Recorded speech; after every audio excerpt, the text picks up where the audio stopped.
small review about towing with a Hyundai Tucson 1.6 turbo, and it's just the SE Connect model. There's no batteries or anything like that in it, it's just pure petrol.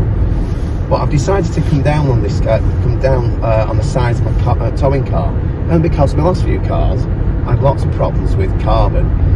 The last car was a Mazda CX-5, 2.2 diesel. It was 10 years old.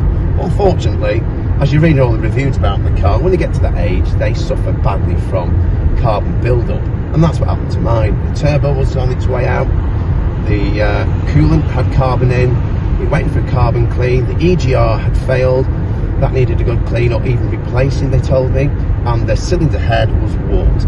So, not good. Alright, 10-year-old car, but at 64,000 miles for a diesel, you expect more from it. So, thumbs down to Mazda on that. So it's put me off a little bit from buying diesels, one because of the way the market is these days. So, started hunting around, didn't have a huge budget. What can you get for under £20,000? I thought about the Hyundai Tucson in comparison with the Sportage, the same sort of car. But I like the sport modes in this, and it had a bit of a zippiness with it. So how is it for towing? Yeah, hey, it does the job. To me, there's two types of towers. You can either just plod along at the legal limits, just going about 60, and at this at 60,000 miles, and it's in top gear at the moment, it's flat round here, it's only reaching 2,000 revs. I get 2,000 revs without the caravan attached to the caravan, so that's pretty good. So I'm quite impressed. Yes, they say it's quite a light front-ended car, so maybe on some gravel, inclines, you may lose a bit of grip. But rather than spend an absolute fortune, and that's what cars are these days for towing, I'm very impressed with this Tucson. It's quite stable. Yes, you have to use your gears a little bit more. If I want to do a quick overtake, you've got to drop down a little bit into your gears. But general coasting, which is what I do, motorway runs for caravanning, yeah, it's great. So now we've just come off the motorway. Quite happy with the motorway test. Oh, let's start braking. And we'll just go through a few lanes.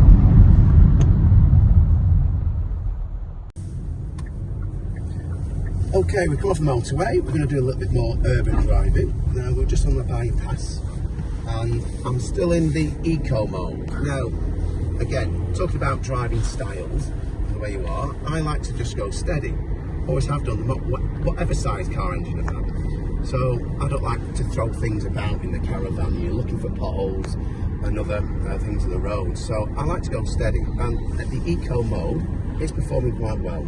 I don't feel like I'm too underpowered at all. So here we go, we're coming up to a roundabout now. Again, this is just the eco mode. Obviously it's flat round here, and we'll just get round it, and we'll put a bit of power on. So in third gear, and it's got a nice acceleration, rocket power. Oh, there we go, into fourth at 40. So that handles quite well. Now maybe at another junction I'll just fling it over into the sport mode, which gives you a bit more acceleration, and I think the sport mode comes in very handy if you start to get into an area where there's going to be a few more hills or hill starts. It's so easy just to flick into the sport mode, and that'll just give you a bit more from the turbo just to assist in pulling off. So like I said, we're going uphill now, a bit more on the gas, it's coping okay. The engine, yes, you hear the difference in tone, but it's not that overbearing. You know, you hear reports say, oh, it's a bit more noisy, it's having to work harder. Yes, it's working harder, but it's, you know, it's not that bad, you know, when you compare to some of the tow cars I had about, 10 years ago or so. Even the diesels, they were quite a noisy car then. But generally, it's a quiet engine, the Hyundai. Okay, we're on the back roads. Oh, we've got behind a tractor. Now, that might be a good reason to try and test the sport mode out.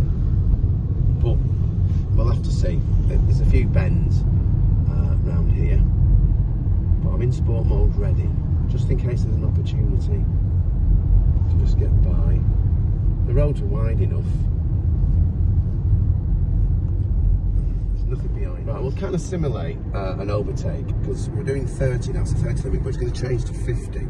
So we'll put it in sport mode now. And then I'll just put the foot down. Say we're over doing an overtake. Right, so it's a bit of a lag initially, might be in the wrong gear.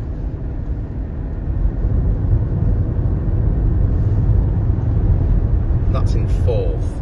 So we're now up to approaching 60. Right. So okay, what's the review? A lot of people like to grade things out of 10 or anything like that. I think I'd give it a 7. Yes, it doesn't have the torque. When you want to put your foot down, the old car, you could just put your foot down and it'll accelerate quick. It doesn't quite have that. It has a bit of a lag. But it depends what sort of riding experience you want. Obviously, there's just me when I got caravan in, so the caravan's empty. Again, it was a 12.5 kilogram caravan. I put most of my equipment in the car at home, the bedding, food, computers, mountain bikes, you name it, it goes in the car. So that weights the car up a little bit. So I feel a bit more comfortable when I'm towing anyway, that they've got a bit of weight in front. But yeah, it's fit for purpose. You know, I'm not one who likes to be in the car when you're having to accelerate fast and brake hard. That's not the idea when you're towing a caravan. The idea is to try and do it smooth. And the transitions from the gears, as you go up the gears to get to the 60 speed limit, you know, there's nothing wrong with it. It's fine. Obviously, if you've got a family of, you know, another like 4 passengers in and more equipment, yes, I would say it'd be underpowered. But for me, on a budget, I'm quite impressed with what they've done.